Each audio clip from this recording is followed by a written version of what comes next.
அமெரிக்காவில் மீண்டும் பயணத்தடை 6 புதிய நாடுகள் சேர்ப்பு.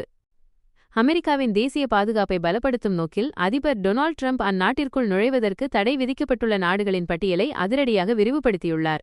தடை விதிக்கப்பட்டுள்ள புதிய நாடுகள். புதிதாக அறிவிக்கப்பட்டுள்ள பட்டியலில் பின்வரும் 6 நாடுகள் இடம்பெற்றுள்ளன. 1. பாலஸ்தீனம். 2. சிரியா. 3. Burkina Faso. 4. மாலி. 5. நைஜர். 6. தெற்கு சூடான். இந்த நாடுகளைச் சேர்ந்த பிரஜைகள் அமெரிக்காவிற்குள் நுழைவதற்கு முழுமையான அல்லது பகுதியளவு கட்டுப்பாடுகள் விதிக்கப்பட்டுள்ளன. காரணம் என்ன?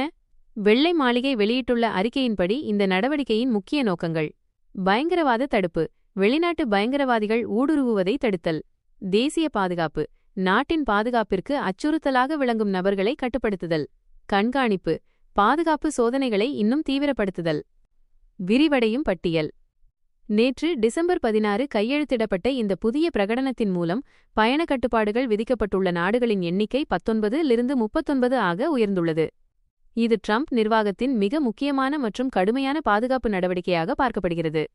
குறிப்பு: இந்த புதிய கட்டுப்பாடுகள் அந்தந்த நாடுகளுடனான விசா நடைமுறைகள் மற்றும் பயண அனுமதிகளில் உடனடி மாற்றங்களை ஏற்படுத்தும் என எதிர்பார்க்கப்படுகிறது.